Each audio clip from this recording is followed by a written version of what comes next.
Hello, reporter room investigators. Hello. Come on in. Come on in. My name is Jessica Della Davies. I'm an investigative journalist. My job is to investigate crimes, crime scenes, and potential suspects, and show you how to do the same thing. If you haven't subscribed, please do. Everything I'm going to share with you is my opinion, and opinions are not facts, so please don't send any negativity to anyone. This video is for educational and entertainment purposes only. Please subscribe, hit the notification bell, and give this video a thumbs up so I know you are here.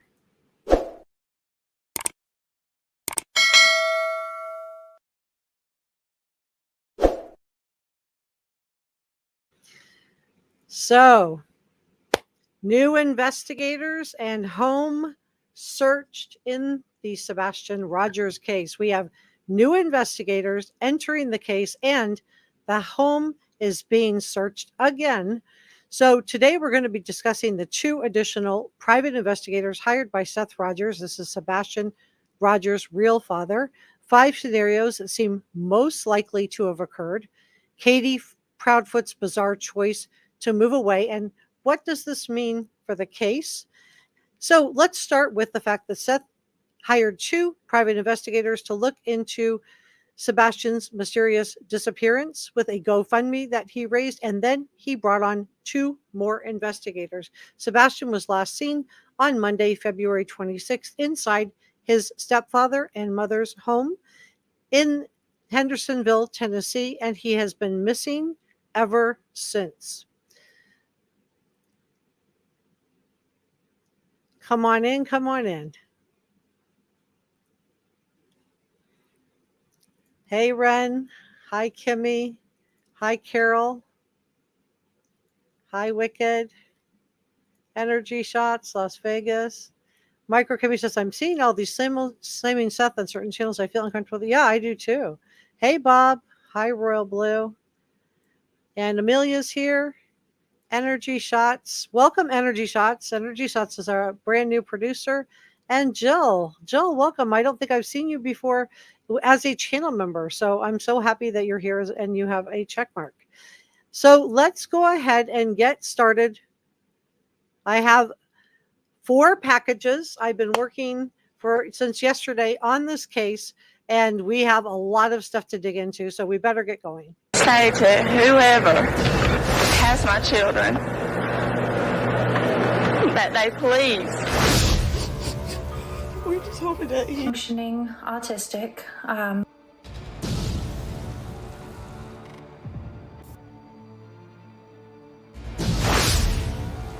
happy and alive. Wherever you are, just know that we are not going to stop.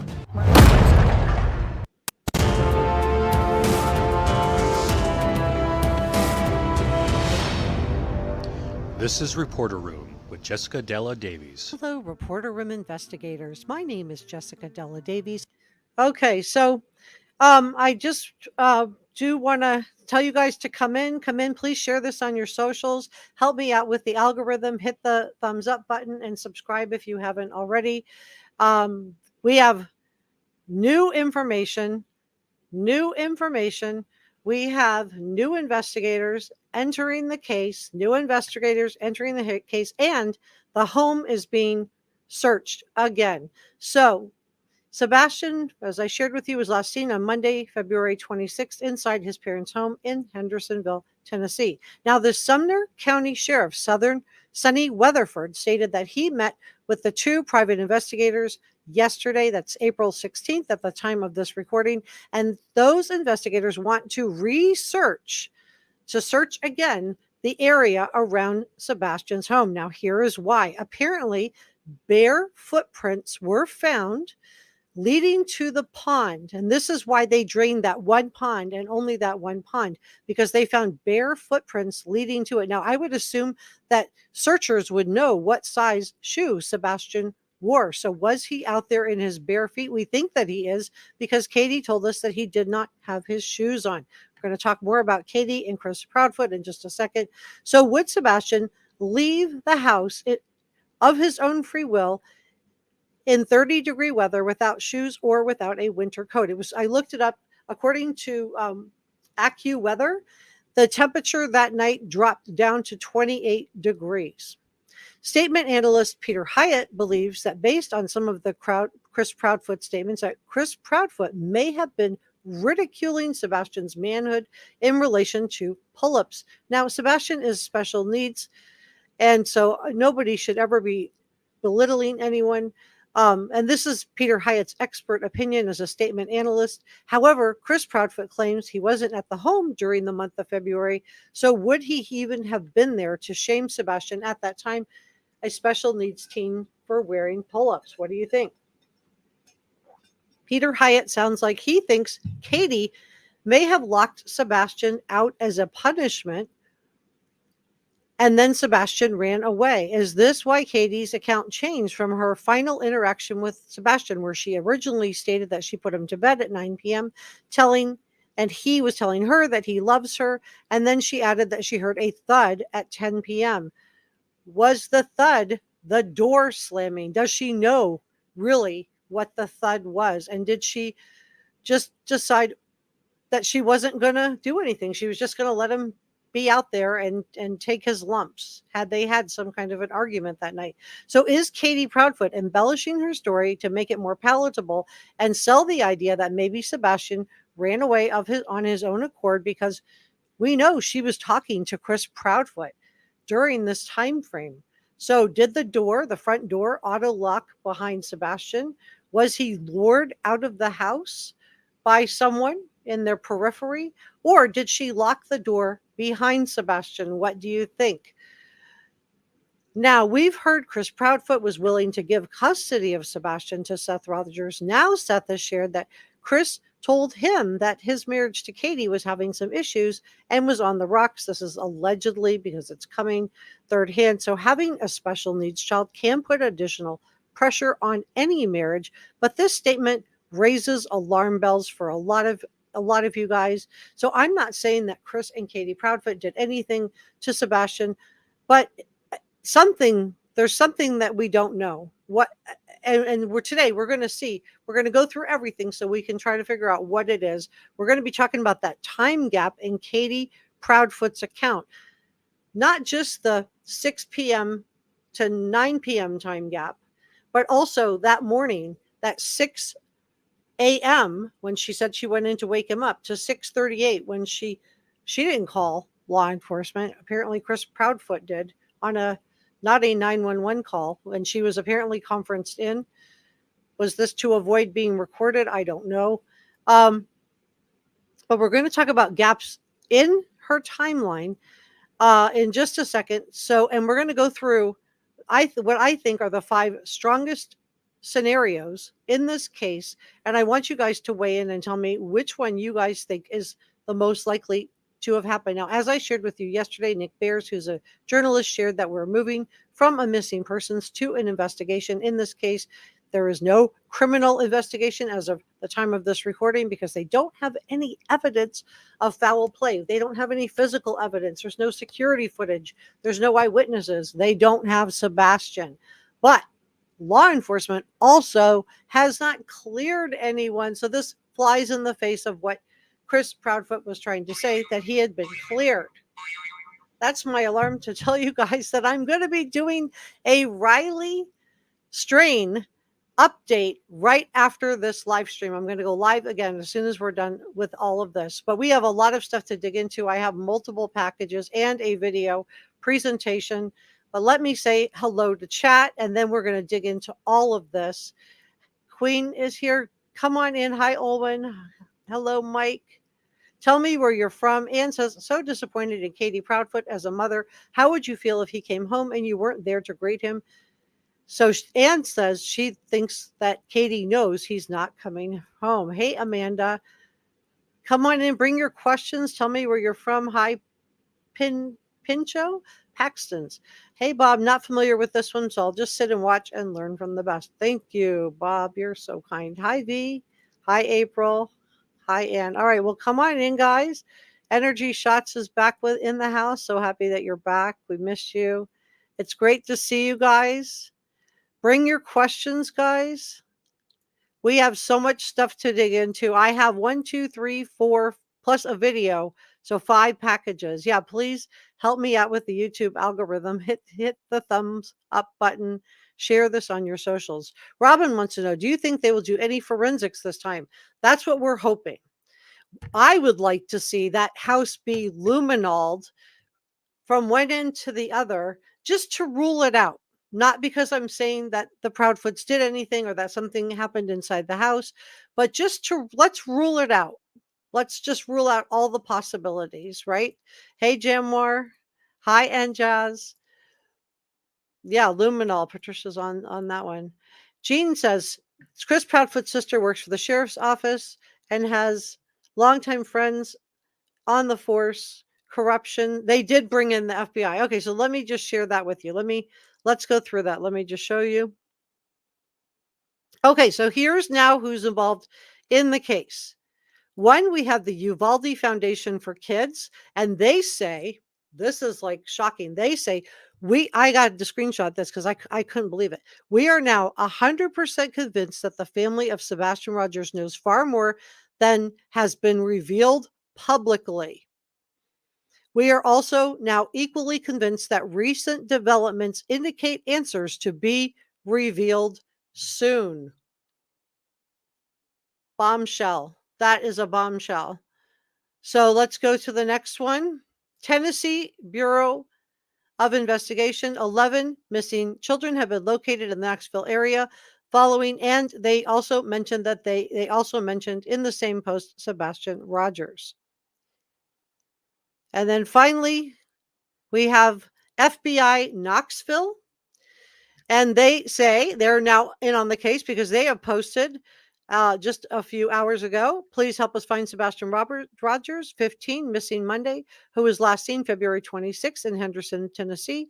Please call Sumner County Emergency Communications, and they give the number, or National Center of Missing and Exploited Children at 1-800-THE-LOST if you have any information. So FBI is on the case. TBI is on the case. That's the Tennessee Bureau of Investigations. And the Uvalde are all on the case. And Seth Rogers, Sebastian's dad, had 2 private investigators, and he added 2 more with the GoFundMe that a lot of you guys have donated to. So that is so great. Let me go ahead and just show the man himself, just in case anybody has any clues as to what happened. Okay, so here's where we're at right now. As I shared with you, we are still not in a criminal investigation, but we have just really 5 main scenarios that could have happened, in my opinion, on this case. And I know where I'm leaning on this, and I'm curious to know where you guys are leaning. I kind of want to know where you're leaning before I share with you what I'm. So number 1 is, could this have been an accident inside the house? If it was accidental, then surely Katie would have called 911, right? So because 911 was not called, and because at between 6 and 6:38, Katie went in to wake up Sebastian, right? She said she went in to wake him up. He wasn't there.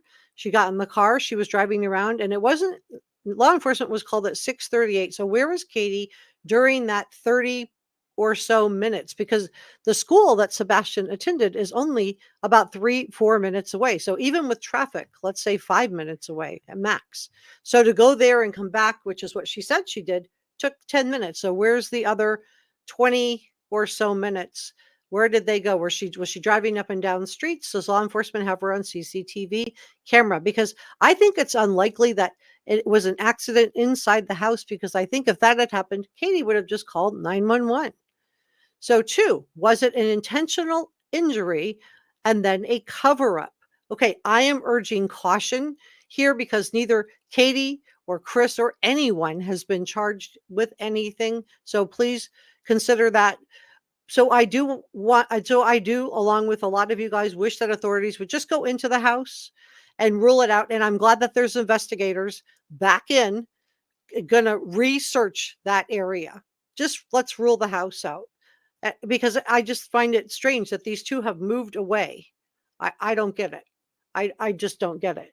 3, was Sebastian lured away by someone? Now, this could be someone in his peripheral.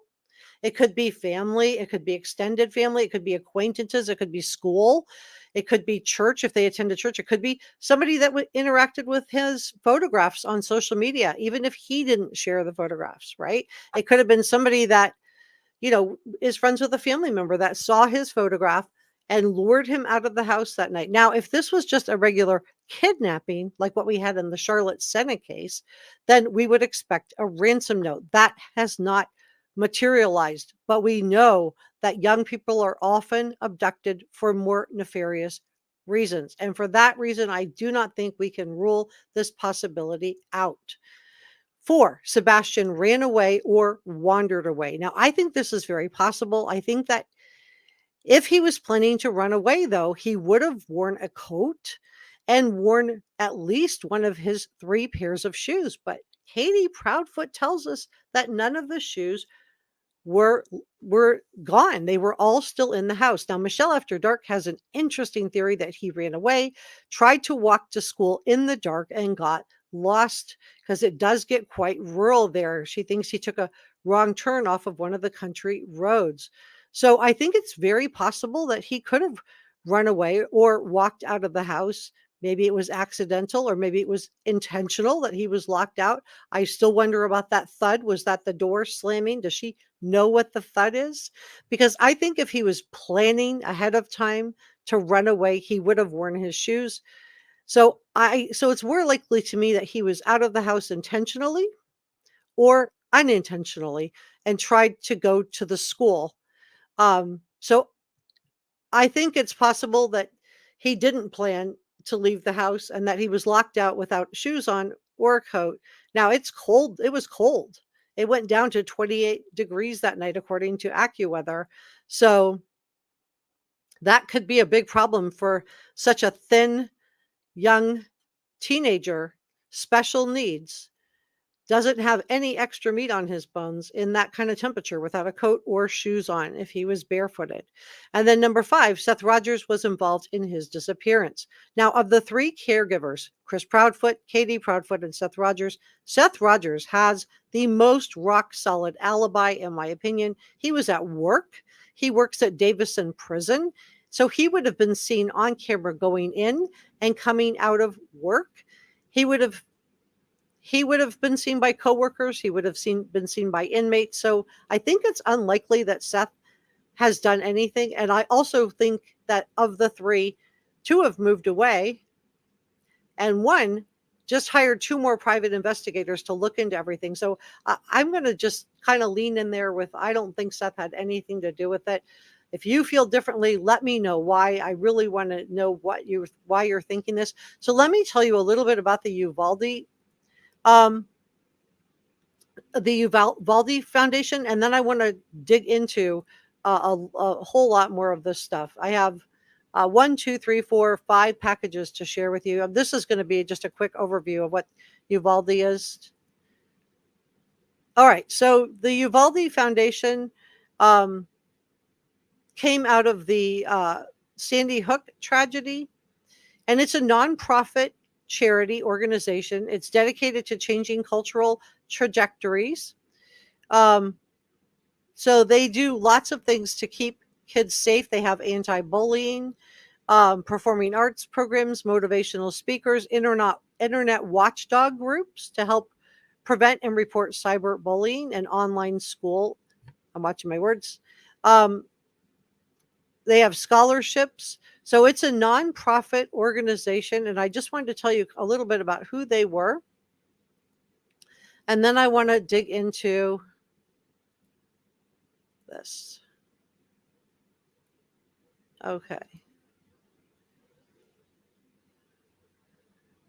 So this is just my receipts that Sebastian Rogers' dad hired private investigators as the search continues. The father of missing teen Sebastian Rogers hired private investigators to assist in the search. Seth Rogers confirmed on Wednesday that early on in the search for his son, he had hired some private investigators but fired them due to lack of results. So these are the third and fourth private investigators he has hired since Sebastian's disappearance in late February. Seth also says that he's grateful for the volunteers and continues to hand out flyers, but urges everyone to be safe when searching. So I just wanted to give you the receipts on that. And let me grab this one.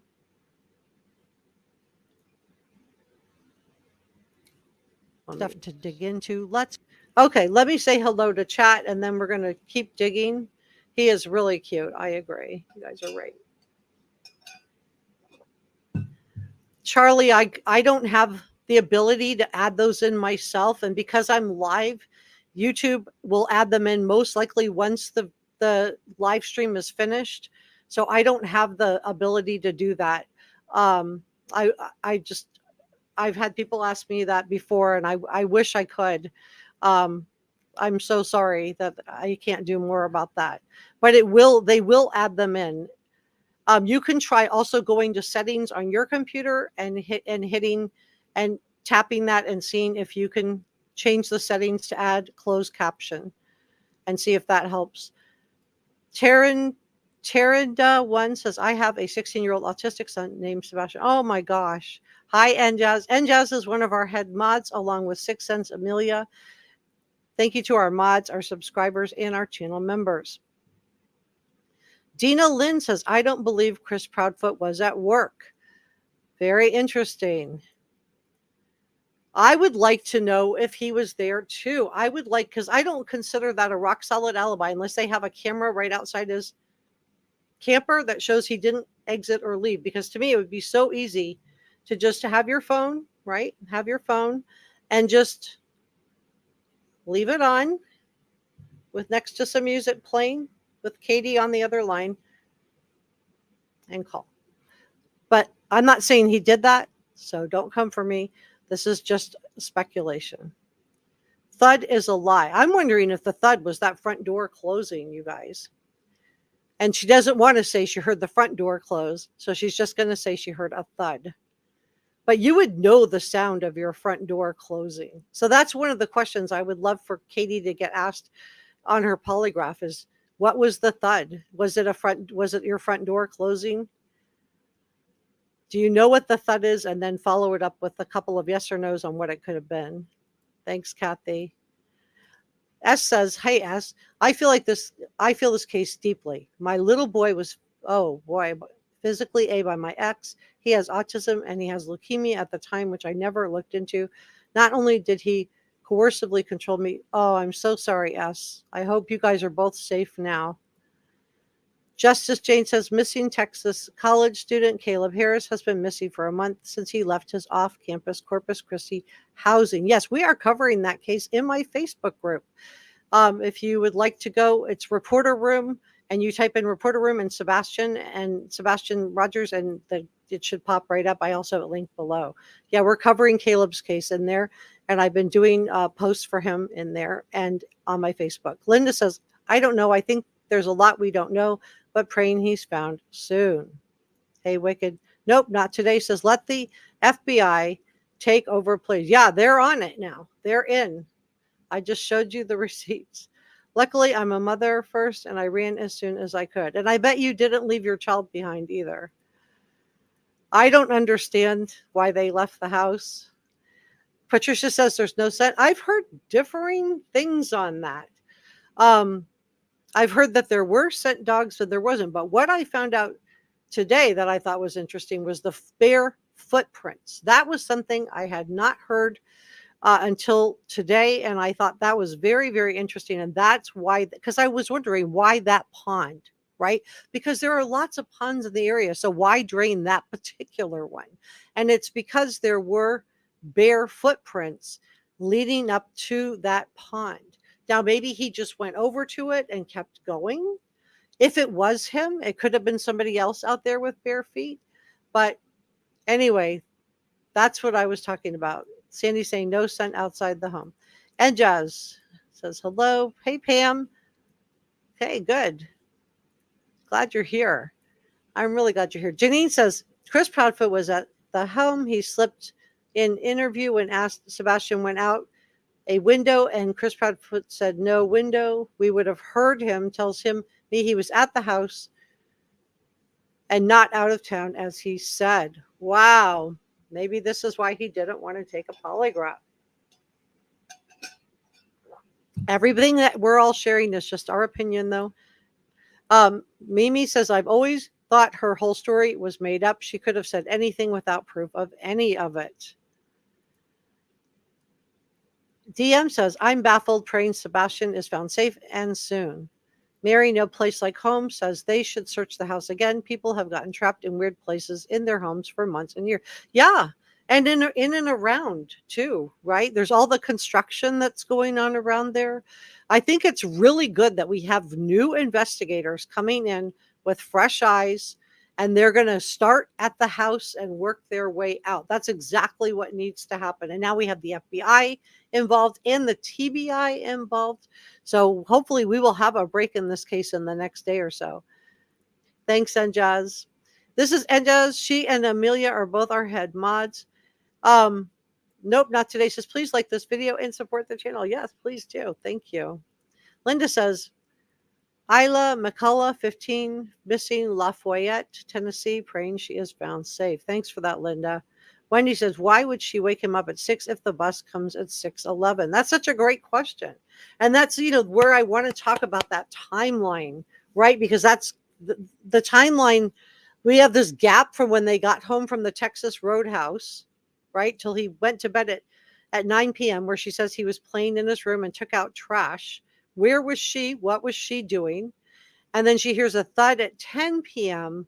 But I'm wondering if there was something else going on in the house. Did they have an argument, dispute? Did he say, I'm going to run away? And he goes out the door and thud, slams the door behind him. She hears a thud. And she just decided maybe Chris Proudfoot was on the other line. And if he is, he's complacent in this, if he was.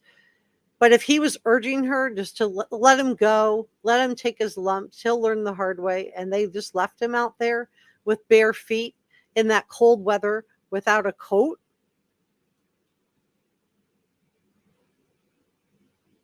Yeah, that the bus comes at 6:11, but she said she was going to drive him to school that day. Did he try to, if he was locked out of the house, did he try to walk to school? There's a lot of woods in between that house and the school. I'm going to take a couple more comments and we're going to dig into the next package. Kathy says maybe the investigators will train those TBIs.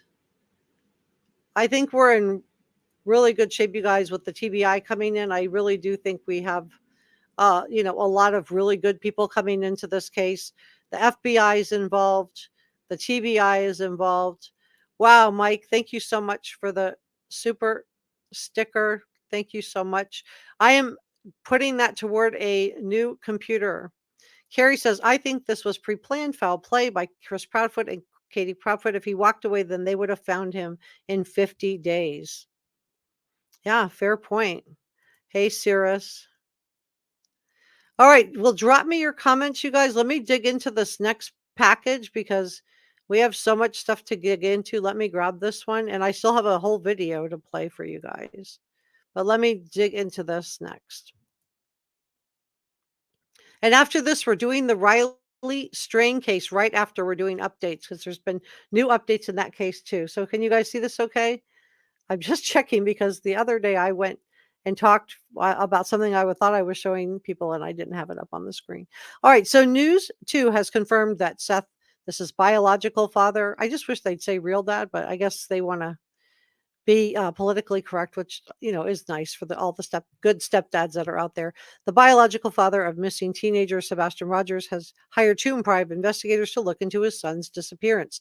Sebastian was last seen on Monday, February 26th, near Stratford Court in Hendersonville, and has been missing ever since.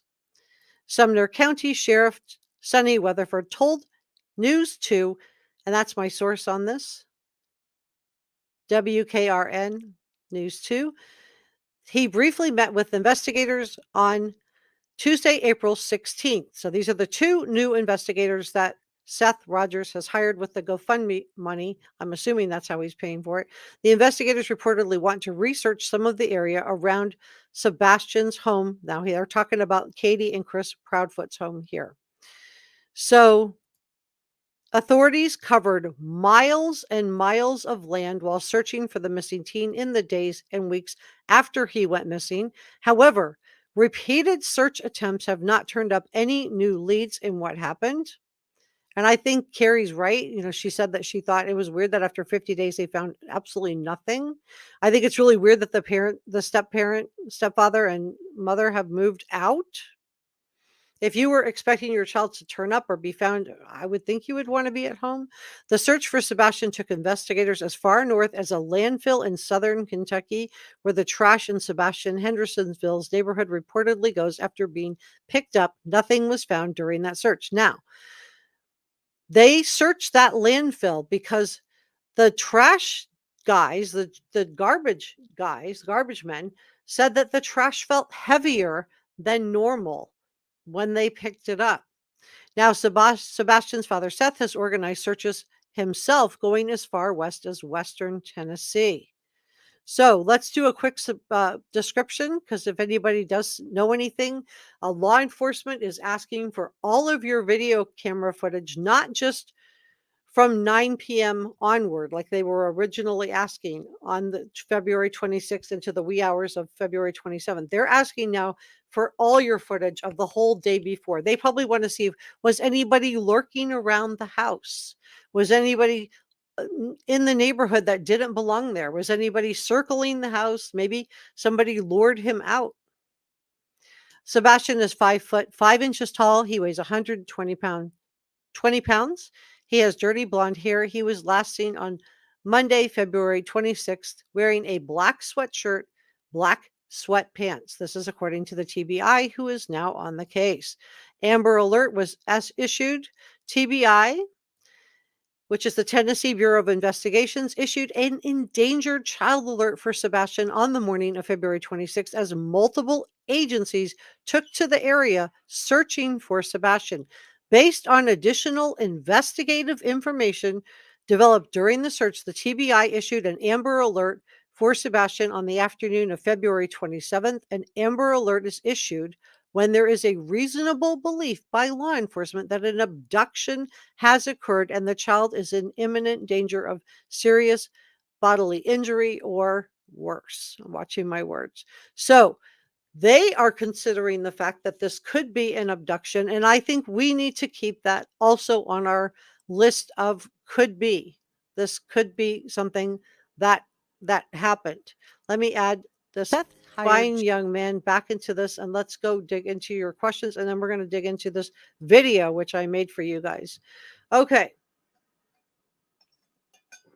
So a lot of you guys feel like this was pre-planned foul play. Let me know if you think this was an abduction. Put a 1 in the chat. If you think he was locked out of the house intentionally or unintentionally, put a 2 in the chat. If you think it was something else, then write out what you think it is, but watch your words, guys, please, so you don't get caught in the YouTube filter, because then I don't get to see your comments. Yeah, don't use all caps in here. Per TBI Newsroom, they did check all that out. Thank you. Jason says no sense because he was transported from a vehicle and thrown in the garbage.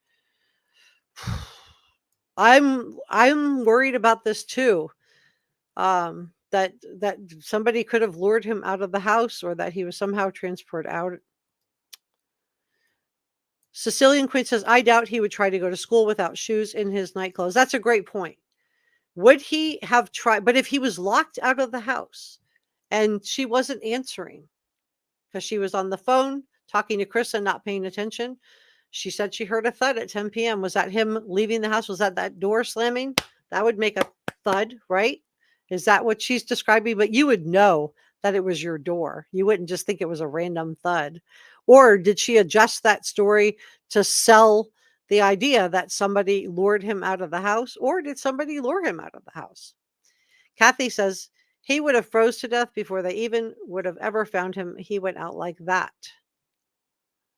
Half Pint says that's his or her theory too. What shoe size is Chris? I don't know. I have no idea. I just know that he's around 5'9". Dren says, what does Uvalde know? They don't know. They just entered the case. They just entered the case. I showed you what they thought, though. Let me just share it with you. This is what they thought. That's Stratford Court. That's the map of it. And you could see his house has a fence on it. And then over here is just a lot of construction. And then over this way, as you head up, it'll be like this way if I'm pointing. So if you head up in that direction, you're going to find more trees, very wooded areas up in there. They should do forensics in the house. I agree. Just rule it out. I'm not saying anything's in there. I'm not accusing anybody. I'm just saying let's rule it out. Dr. Dot says there are so many discrepancies. Dog hit, dog no hit. What to believe? I think we were told the dogs didn't hit. I think this is what happened. I think that we had a couple of different groups out there searching, right? Multiple searchers. So there could have been one group of searchers that had dogs that hit and another group of searchers that had dogs that didn't hit, right? Because wasn't the United Cajun Navy out there around that time too, searching with dogs also? So they could have had both happen. So I don't know. I think that may be what the discrepancy is, but I do believe that they picked up something. And then as they got to the pond with the bare feet, that's why they drained the pond. The dogs lost the scent. Jackie thinks he is buried somewhere. Yikes. I hope not. PI said there was a scent. Thank you for that, Grammy. Has been proven factually the FBI are now involved. That's right. Let me show you the receipts on that. Okay, so this is receipts that Uvalde is convinced. Uvalde Foundation for Kids says we are now 100% convinced that the family of Sebastian Rogers knows far more than has been revealed publicly. I wonder what convinced them. This is a nonprofit foundation. We are also equally convinced that recent developments indicate answers to be revealed soon. Recent developments indicate answers to be resumed soon. So it sounds like Uvalde, the nonprofit organization that I shared with you a few minutes ago, they sound like they think there's something about to break. I think so too. I think we're really getting close. TBI is in on the case. I showed you the receipts on that with the news article. And then FBI Knoxville also posted this. So the FBI is involved. Please help us find Sebastian Rogers, 15, this missing Monday, who was last seen February 26th, 2024 in Hendersonville, Tennessee. Please call Sumner County Emergency Communication at 615-451-3838 or National Center of Missing and Exploited Children at 1-800-THE-LOST if you have any information. So that is the receipts on that. Just wanted to show you that. Let me get back to this picture, just because I do want to keep his picture there because somebody saw something. Carrie thinks it's a shoe size 10. Ellie says, if Chris was home, why would she talk on her phone for 3 hours? Okay, so this is the I'm just going to give you speculation warning here. Speculation warning. If you needed help with something because something went off the rails, something went horribly wrong, and remember, Chris Proudfoot said he wasn't home for the whole month of February. He didn't need to take an FBI lie detector test. He didn't need to take a TBI lie detector test. They cleared him.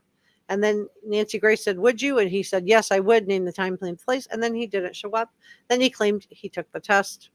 And Nancy Grace called and he had not taken the test. So he got caught bold-faced lying. So I'm just saying one of the things I know about Chris Proudfoot is he's not been totally honest in a case where you have a missing special needs young person. I would think that would be the best time in your life to be honest.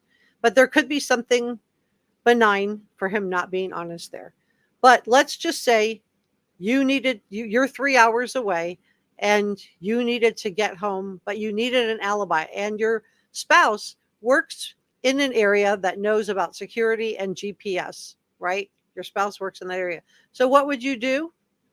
Just simply put your cell phone on, call her, leave your cell phone at home, leave it next to the TV, drive without your cell phone for, he said it was 3 hours and 37 minutes door to door. That's what he told us. I believe him. And then we know Katie and he were on the phone for approximately 3 hours. So I'm not saying that's what happened. This is just a speculation, but this is what a lot of people are telling me in the comment section. So tell me what you think. Carol says maybe Chris Proudfoot wrapped him with something, checking out the window, Lafayette, Tennessee, praying the dog said, check all the landfills. Yeah, it could have gone to another one or another part of it. Yeah, begin at the house. Jane's like, begin at the house and then work your way out. And I think that's what these, let me grab a sip of water, you guys. This is what the investigators are doing on this. DC says too many missing children in Tennessee. I agree. And this is so much. Deborah says, I love watching this channel. One of the most informative here. Well, thank you so much, Deborah. I really appreciate you very, very much. I appreciate all of you guys. Please subscribe if you haven't. It's free and it helps me out so much.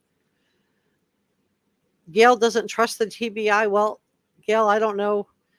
I mean, the FBI is there. The TBI is involved. I mean, we're going to have to trust somebody to investigate. And Seth has his own investigators involved. So we're going to have to trust somebody. Half Pint says, Seth says he doesn't get on the bus until 7:15 to 7:30. Right. And that day, Katie said she was going to drive him to school. So I don't even know if the bus is that important, but it might be. Thanks for that, Half Pint. I do appreciate it. Thank you for your support. And this is our other mod. This is Six Sense Amelia. She is our other head mod. We have multiple mods in here, but those are our two head mods. Jason said he had no shoes because he did not walk. He didn't walk. Yeah, I just think that if he was planning to run away, then he would have put shoes on. He's 15. He would have put shoes on. So I think that either there was some kind of a thing, and he said I was running away, and was like, maybe because she said he has tantrums. Sometimes maybe they had an argument and he said he was going to run away and ran out the door, and she just closed it and went and got on the phone. Maybe he said it and she was on the phone already and he closed it, and she and somebody else was egging her on the other end of the line going, just let him take his lumps. I don't know. Why wasn't Chris Proudfoot coming home? And then all of a sudden Sebastian's gone and he's there. I don't know, you guys. It's just weird. And the other thing is, Katie told us he was barefoot with a flashlight on a keychain, but no keys. So it almost sounds like she saw him leave. In my opinion, this is just my opinion, but it almost sounds like she saw him walk out the door. Hannah Kibb says, I want to know for sure if there were security cameras in the house or outside. I also want to know what data from all their vehicles show. Yeah, I do too. I want to know what the GPS is. I want to know what security cameras. Now, their house doesn't have security cameras, which is interesting because she works in that line of work, but maybe they live in a really safe area. It's a rural area. So maybe, I don't know, they spent $500,000 on a house, but they don't have street lights and they don't have security cameras, but the neighborhood's still under construction. So maybe those things are coming. I don't know. Hey, Sarah. Diana says maybe they argued and he thought he was going to get he was going to get a spank, and he may have run out without a coat or shoes to get away. Is there absolute proof Chris was not home? He says he was not home. That's the only proof that I know about. He says he was not home. But the one thing that we've learned about Chris is that he doesn't always tell us the truth, does he? The bus was at 7:11. That has been clarified. Thank you so much, you guys. You guys are awesome. This is why I love reading your comments. Jenny Jones, haven't heard FBI are now definitely involved. Well, they are, and I just showed the receipts. on that. So I'm so glad you're here so that I could share that with you. So yes, that is new information. A lot of new information. New information. We have new investigators. We have a research of the house, a researching, a new search. Research sounds like they're digging into books, but it's going to be a brand new search that's being repeated, working from the Proudfoot's house outward by the investigators. The FBI is on it. TBI and the Uvalde nonprofit organization is telling us they think that this is something the family knows and they think something is about to break. So Dr. Dot says, I believe he was carried out of the house. High green eyes. TRV 317. What time was that sound? What time was Chris Proudfoot at work on the phone with the mother?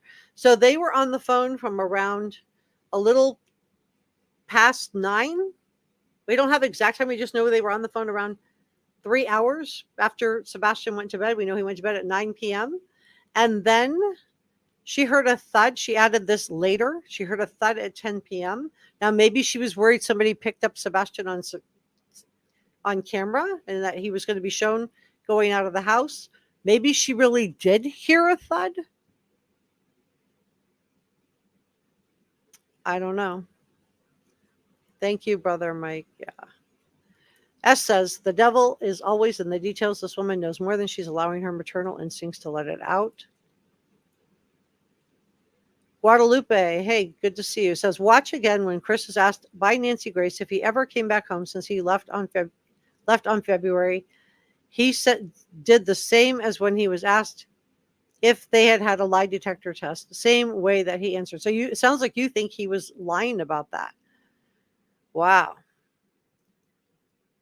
Thank you so much to everybody for being here.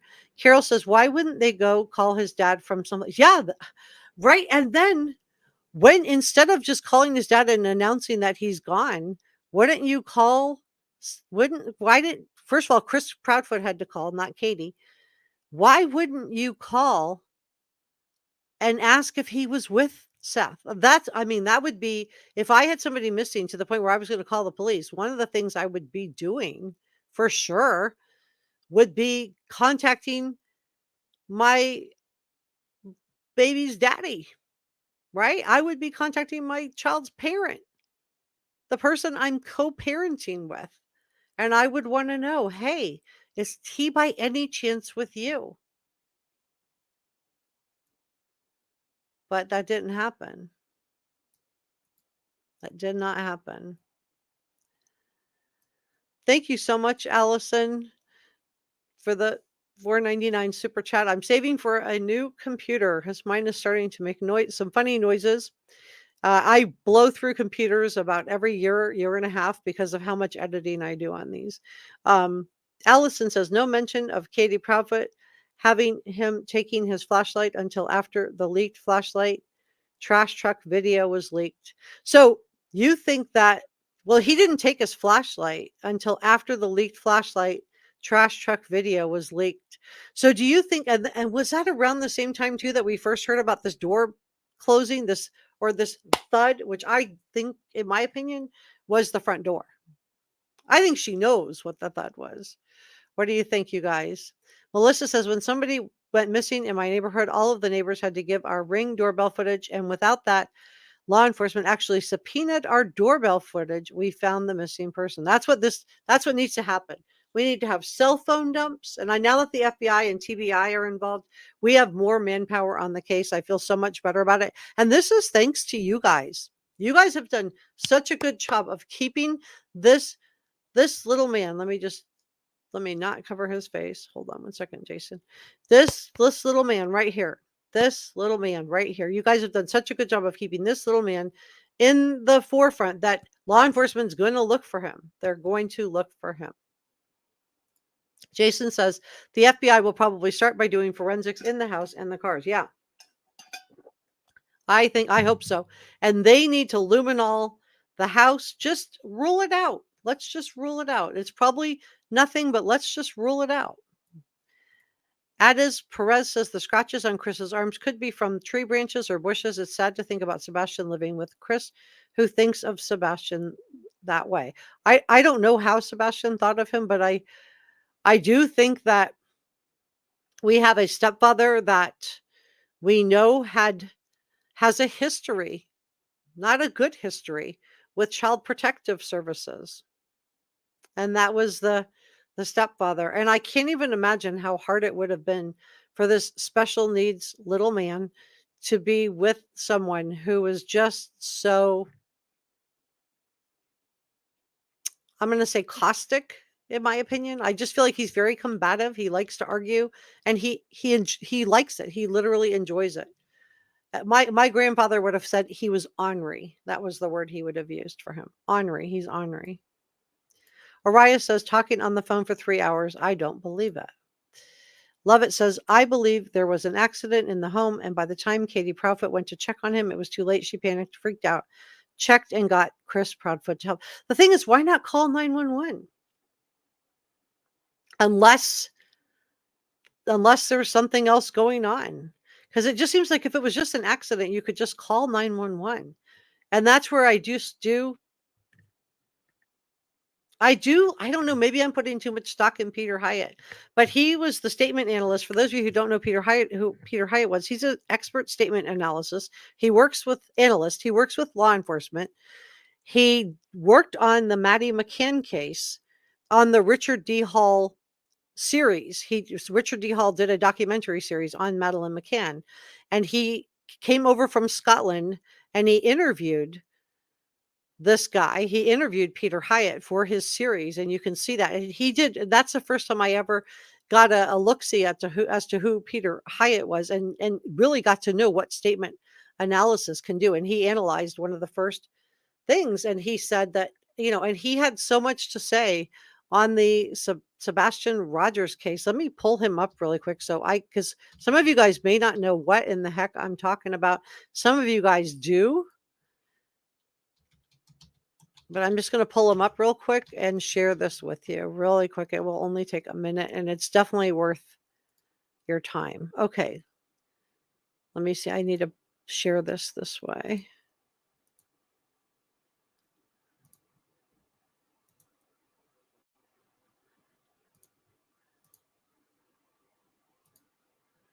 Okay. Peter Hyatt. Make sure you guys can see. Yes. Okay. So this is Peter Hyatt. Okay. So he's a deception detection instructor. So he's a teacher. He does seminars for law enforcement, intelligence, military, and business employment analysis. And he does anonymous author identification. So this was his view. This was his take on it. Can you guys see this okay? Try to see. All right. So he says, my view. So this is his expert opinion. Mother and stepdad put Sebastian Rogers outside barefoot as a punishment or to call his bluff to run away after an altercation and lock the door. Now upset, he's either had an accident in the water, caves, element, or met foul play, being picked up by a stranger. And we do have the one eyewitness report of a stranger picking up a young, I don't know how old, but picking up a male in that area. So unless under duress, he wouldn't have left without his shoes. Mother and stepfather's repeated insistence that he walked out the door was something they wouldn't budge from. They know. He goes on. Chris's changing story is likely due to avoidance guilt. He is acutely aware of social media. He regularly minimizes CPS involvement while touted what a great parent he was. This is an expert that teaches statement analysis. This is what he does for a living. He teaches this to law enforcement. He says, I think they were up all night, long phone calls, scared, and that 6 a.m. wake up for school account is artificial. This is why we want to talk about that timeline that she gave us. Without Sebastian to testify, they're unlikely to face charges. Stepfather's ability to talk about himself for hours without concern for Sebastian unprompted And what he means is without the interviewer prompting him to be concerned. And his bellicose language gives us insight into his negative relationship with Sebastian and what life was like for Sebastian. That breaks my heart, you guys. They didn't indicate guilty knowledge of D or nor of his location. They withheld information about what happened to Sebastian that led him to being outside that door. So that, you guys, is why I really do feel like he really is an expert on this. I also want to show you, I'm on Twitter as well. You can buy blue check marks, but I was verified as a journalist. Prior to that, I really am a journalist. I had some people asking me the other day. Yes, I am really a journalist. And this, I screenshotted this before they took it down. But if you hover over my blue check mark, you'll see I was verified well before they ever started selling blue check marks. But I was verified because I was a journalist. So I just wanted to share that with you too. All right, let's get back to, let me go ahead and pull this video up. Let's dig into this. Two private investigators. Okay, we're going to dig into this. Let me go ahead and check in with chat.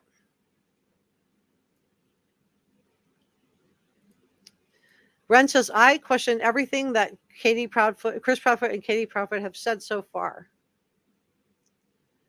Carrie says, when did they start the new search? Today. They're starting today. Bingo's mom says, TY Medicine Tribe. So phone call was around, it was around, she put him to bed at 9, and then the phone call was 3 hours sometime after that. So Peter Hyatt just doesn't believe her 6 a.m. timeline. He didn't say anything about the other timeline, but that's why I wanted to talk about that timeline. That 6 a.m. she went in to wake him up, and you guys are telling me the bus comes at 7:11. That would give him enough time to get ready. But is that an accurate timeline? Is that really what was happening? Where was Chris Proudfoot? Michael says, at least charge what should be child endangerment. They need some evidence, something. And something, it sounds like from the Uvalde Foundation, something's about to break. Six Sensibility says, thank you so much for supporting Reporter Room. And I thank you. Jewel says, whatever they did before 10 p.m. That's why the 10 p.m. was given, so no trace. That's why law enforcement wants that security camera footage from before the time frame of before Katie's time frame. I think initially they believed the time frame, but I think that the more they've dug into this, and they're just not, something's wrong. Something's wrong. And they're watching the same interviews that Peter Hyatt and other people are watching. They have their people also doing statement analysis, I'm sure. Love it, Bingo. Oh, that's super, super close. Oh, okay. Whoops. Juno says, or call the father and ask, has he spoke with you last? Yeah. Why are we just calling to announce that he's missing? Wouldn't you call and be like, have you seen him? Do you know where he is? And why didn't Katie call? Why did Chris Proudfoot call? I think that's odd. The moving away is odd. It's like they already know what happened to this little man. Bingo said, if it was an accident, call. Yeah, exactly. Just call. Call for get help. Joanne says, I would have called Seth first also. Yeah, before I called law enforcement, I would have called Seth, or around the same time. But why didn't Katie call? Probably before I called. I would just make sure, hey, especially if you heard a thud, hey, have you seen Sebastian? Again, Peter Hyatt's questioning that 6 a.m. timeline. He's totally questioning it. Jason says, it's funny that the mother has someone 3 hours away call non-emergency number instead of calling herself. Exactly. Because if you called, I've heard different, you guys have told me in the comment section, I've not been able to substantiate this, but you've told me that the Proudfoots are connected to law enforcement, and maybe they are, maybe they're not. They could just have friends or whatever, but would he have known what number to call? Is that why he called, to make sure he wasn't on a recorded line, to avoid that? Angel says, we are not sure he came home from the restaurant. No, we don't know anything. That's why they want that camera footage pulled. Everything now. Everything from the day before. Yeah, join our Facebook group. Type in Reporter Room and Sebastian Rogers, and it should pop right up. I also have it linked in the description below. Magnetic Janet says, I'm late to this party. I'll watch when live is over. Is FBI now lead in the investigation? I don't know who the lead is. That's such a great question. I would think that it would be TBI, but it could be FBI. Jewel says, yes, they should have called his employer. Medicine Tribe says, Chris Proudfoot communicated with Seth. Chris Proudfoot did call Seth's number and then left a message. Thanks for that. Half Pint says, I would link you to the TBI News website, but I can't send links. There's been some useful facts part of at the bottom. You want me to pull that up, you guys? Who would leave a message to the father stating, do not be mad, Sebastian is missing, right? That's a weird message to leave, right? TBI. Let me type it out.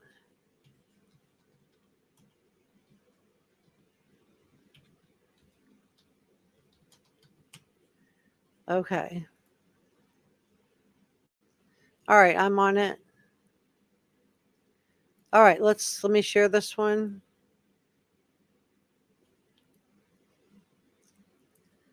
All right, you guys just ask me what you want. I will get it. I will get it. If I don't know it, I will get it for you. If I can, if it's available, I will get it for you. Okay, so this is, let's see what it says.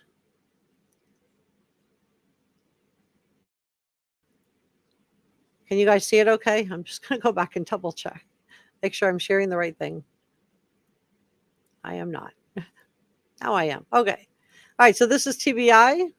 You can see here right at the top, Amber Alert, Sebastian Rogers, click for details, pictures, facts, and the latest information. So I'm clicking that. And who was right there below that notice? Did you guys see who it was? It was Summer Wells. The search for Summer Wells. All right. Let's go to, I don't know why this is making me so emotional today. All right, so TBI special agents are joining investigators with the Sumner County Sheriff's Office and law enforcement agencies from surrounding counties to conduct another search in the Long Hollow Pike area in reference to the disappearance of Sebastian Rogers. While there have not been any additional information to indicate where Sebastian may be or may have been, trained search teams will again execute a ground search in the wooded and open areas around Sebastian's home and neighborhood.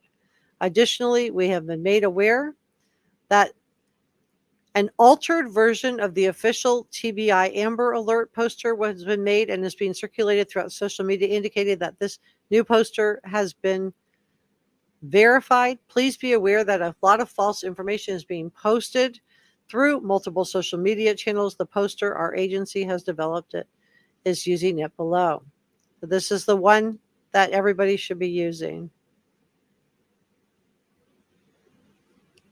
All right, so that's the latest on that. I can go back. This is where they have searched, if you want to know, and about the I want to know about the technology. We'll go through the areas that they've searched, and then I want to go through the technology. You guys know I'm big into technology. So within the first several days of the search, more than 2,000 miles were searched on foot. This is probably why the Uvalde organization is like, no. Many of these areas were initially searched and searched again. Law enforcement officers have searched the neighborhoods, surrounding neighborhoods, schools, and many other areas of the county by foot. Bloodhounds and handlers have searched the same areas. There have been aerial searches with helicopter, drone, and a fixed-wing plane.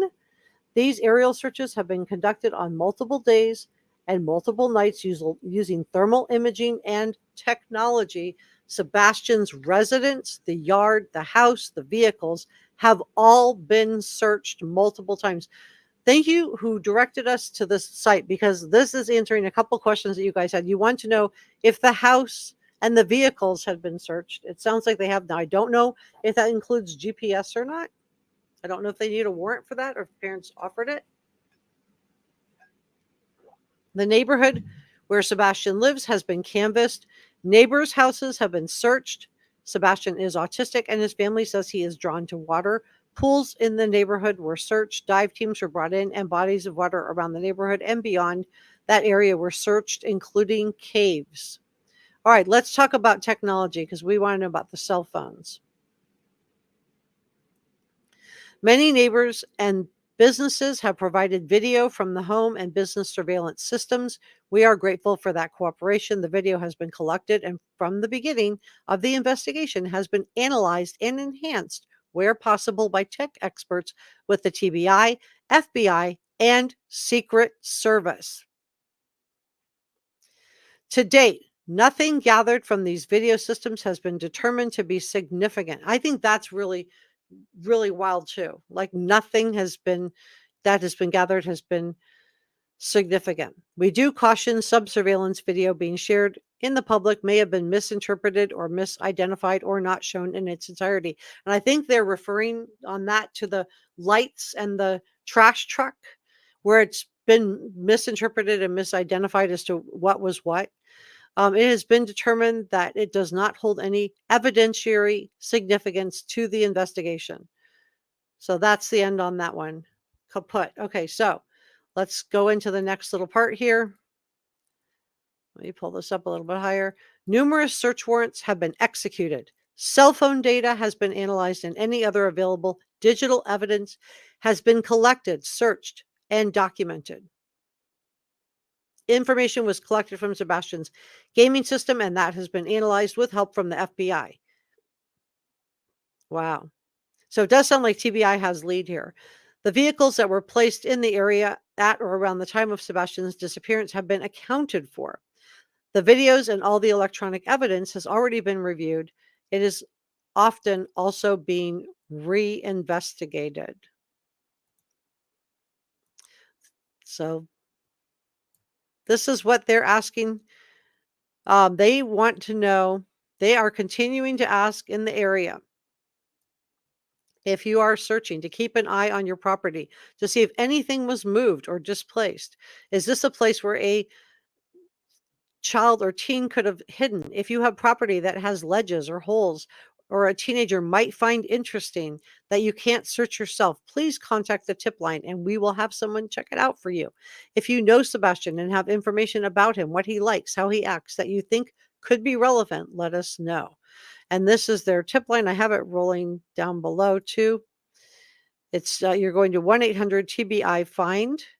And then the email, I have it scrolling below, tips to TBI at tbi.tn.gov. They do not want tips sent to post social media. Finally, they express gratitude for the time, attention, and prayers being offered to help find Sebastian. That's you guys. The members of multiple law enforcement communities, emergency management, personnel, wildlife organizations, so many other groups, along with the very generous business and other individuals who have provided well wishes for Sebastian, along with water, food, and other comforts to searchers. All these contributions are so greatly appreciated. And then they show pictures of our little man. Isn't he beautiful?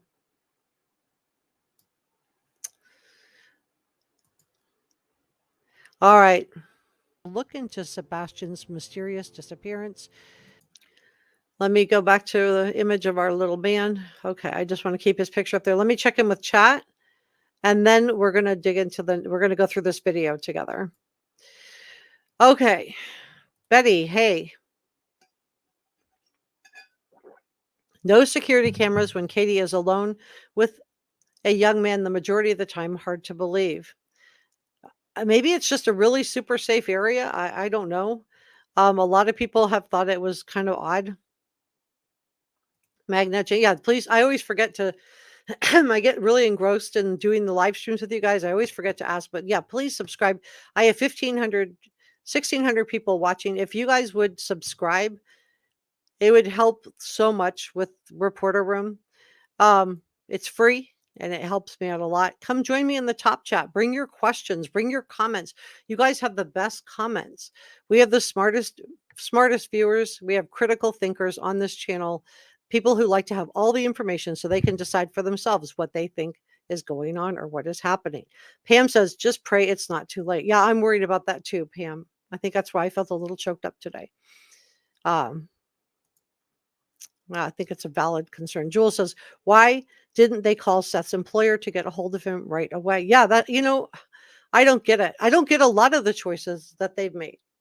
From moving out of their house to not, first, I would be calling and telling his employer if they couldn't get him on the phone. I'd be telling it's a family emergency. I absolutely, it's dire. And I would want to know, is he with you? Did one of your family members, by any chance, has he called? Has anyone in your family or on your side of the family heard from him? Because Seth has told us that Sebastian knew his phone number. So Katie would have known that. She would have known that. Thank you so much, Cirrus. Mostly, Madiat says, I hope I said that right. Almost Madiat. I think vehicle data and car data would be helpful. I think it's something deeper than he left, but not enough evidence on Katie and Chris to tell right now. Adis Perez says the Proudfoots have been sketchy from the beginning. Red flags, red flag, red flag, red flag. Katie Proudfoot heard a thud, but she didn't hear Sebastian leaving the house or someone outside of her house. See, I think the thud was added later. This is just my opinion.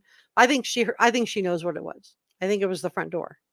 I think she got worried that somebody was going to pick him up on camera leaving the house, or pick him up on camera, near the house around that time. And so she had to put the thud in there. Elle thinks the thud could have been the window, but my understanding is everything was locked. So how would the window relock from inside? So that's why I think it was probably the front door. I think she does know what the thud was. I just think she doesn't want to say. That's just my opinion. Don't come for me. Diane says, what if he never made it home from steakhouse? Maybe her and him got in the car and he just took off from the car and she just went home to see if there, but that still wouldn't explain why she was so calm. Yeah, and then why would you wait until the next morning unless she was on the phone with Chris Proudfoot and he told her, just let him take his lumps if he's going to do that, whatever. Bingo's mom, I love this. Green hearts for Sebastian. His favorite color is green. We are all here for you, Sebastian. Yeah, Lori says the door was locked. And what we don't know is, does that door lock automatically behind you? When the door thud closes, does it lock automatically behind you, or was somebody behind the door locking it? And Jazz, one of our heads mods, says, thank you to everyone here in chat. You guys are just awesome. Thanks, Pam. Jason said there's probably nothing now because they waited so long to do something. And right after this, guys, we're going to do Riley Strain. So when this live stream is finished, I'm going to go right into the next live stream with Riley. I'm going to just open up my packages that I have ready. I still have this video package to go through with you guys. Sea Salt says he ran out in distress. In my opinion, always felt FBI should have been involved right away. Medicine Tribe says, on the Chronicles of Olivia, Katie said the flashlight was a fidget toy and did not have any battery. So after the flashlight video, Katie Proudfoot said flashlight and glasses. Rochelle, hey, he was not at the house that Sunday night. Thank you for sharing your thoughts on this. Casey says TBI has been involved for some time. Chris Proudfoot's sister has friends there, so I heard. I'm hearing friends in local law enforcement. I haven't heard about TBI. Very interesting, Casey. Sheila, thank you for sharing that. Victor says the dog was confused whether the smell belonged to Saturday or Sunday. Yeah, that's a great point. Dumplin' Lauren says, I really don't know what he was wearing. Just my opinion. Katie Proudfoot, having been honest. Ellie Mae says he's so cute. He is. He's such a great looking little guy. Mike McHale says, Seth Rogers said in a video that if Sebastian ran away, he would have showed up at his house. Yeah, I think so too. Or he would have called him. He could have called him, right? You're getting hearts. Thank you so much for this super chat. Jessica, when did the new search start? A new search started today. 2 new investigators came on overnight is when we learned about it. And it's being reported out, of course, today. So 2 new investigators that were hired by Seth Rogers. So this is really a huge bombshell in the case.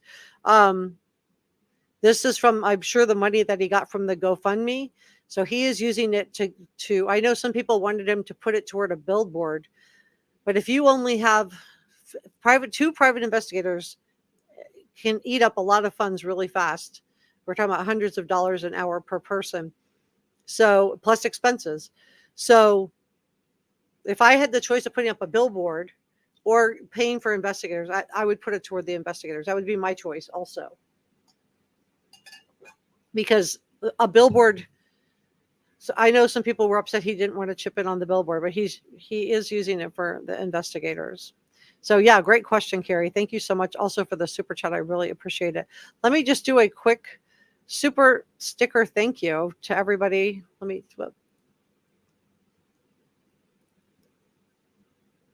Hang on one more second. And membership, thank you. Thank you so much. And I think I goofed that up.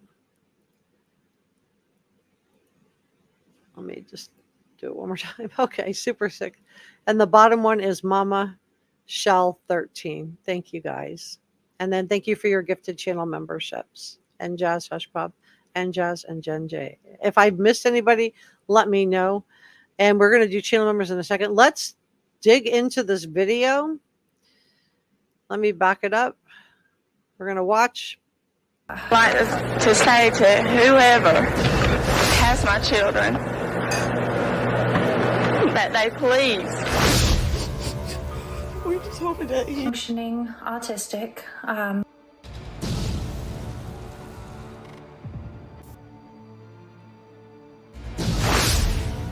Happy and alive. Wherever you are, just know that we are not going to stop. We're not gonna stop.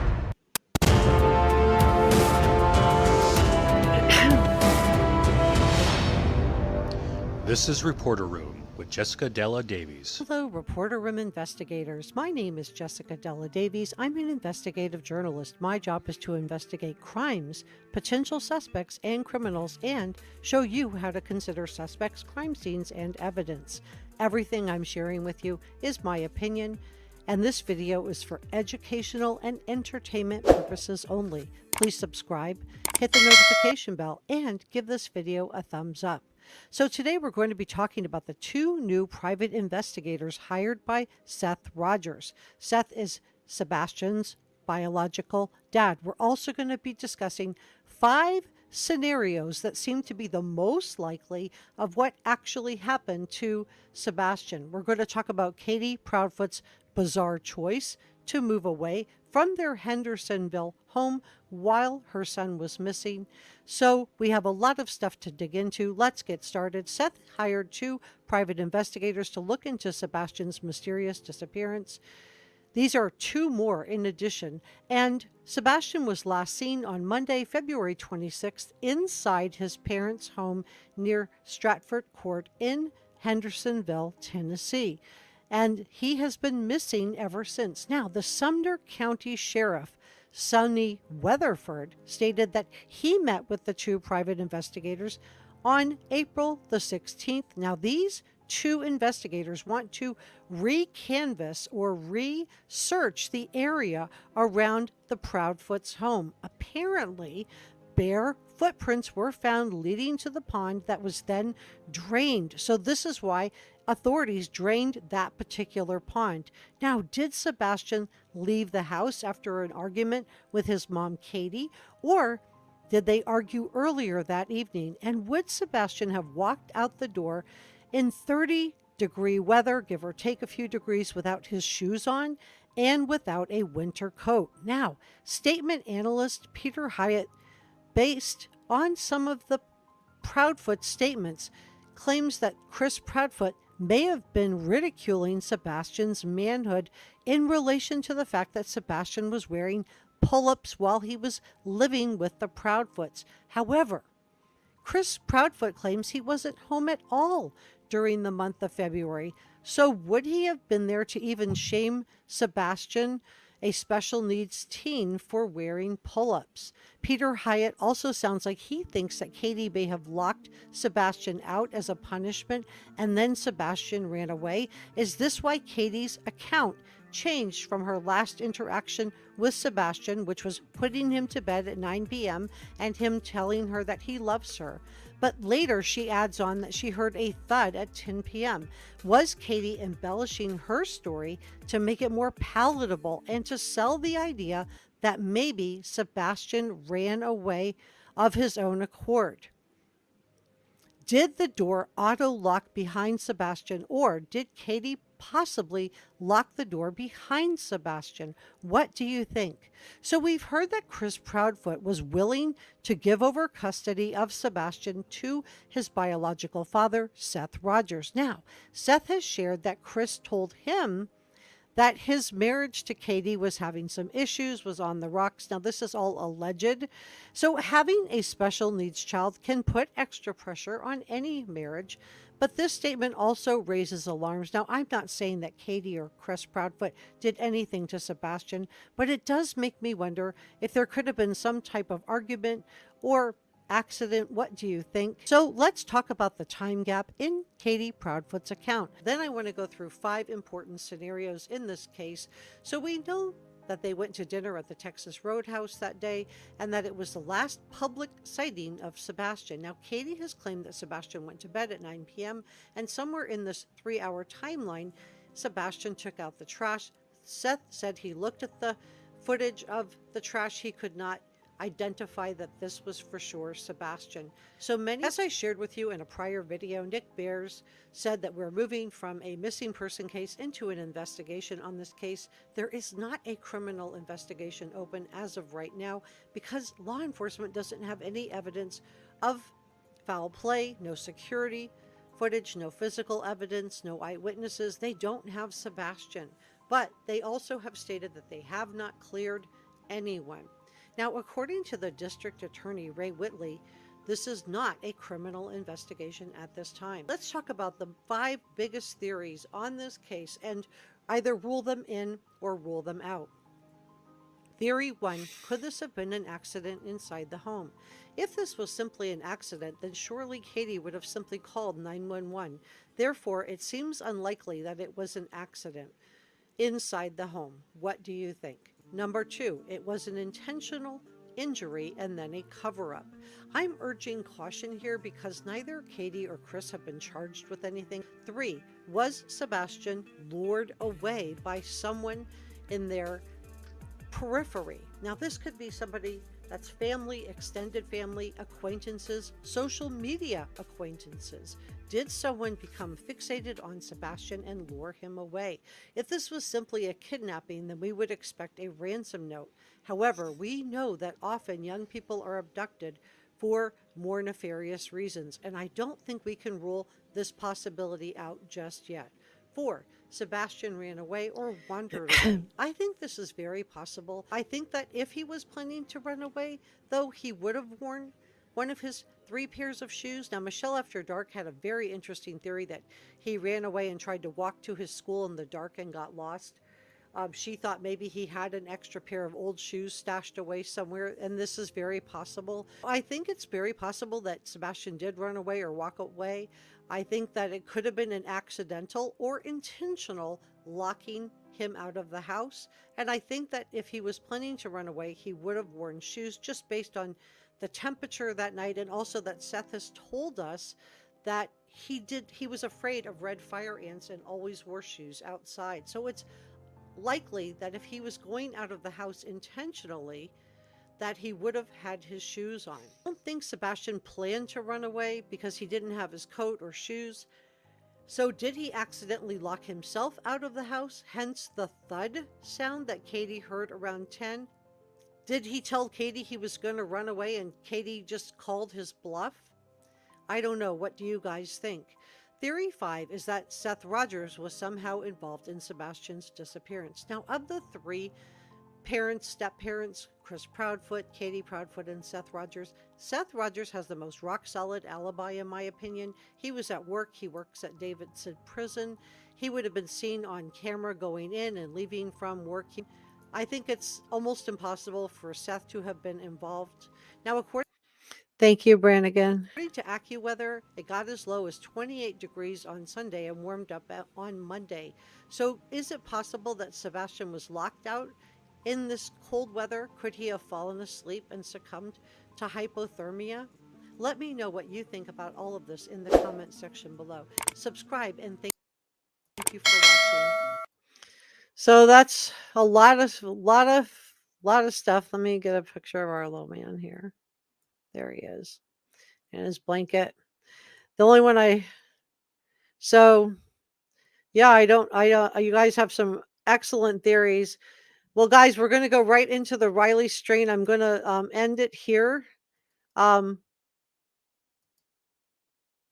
you to our VIP, J&J, our producers, Energy Shots, George Brown, and Jazz, and for Amber, our channel members.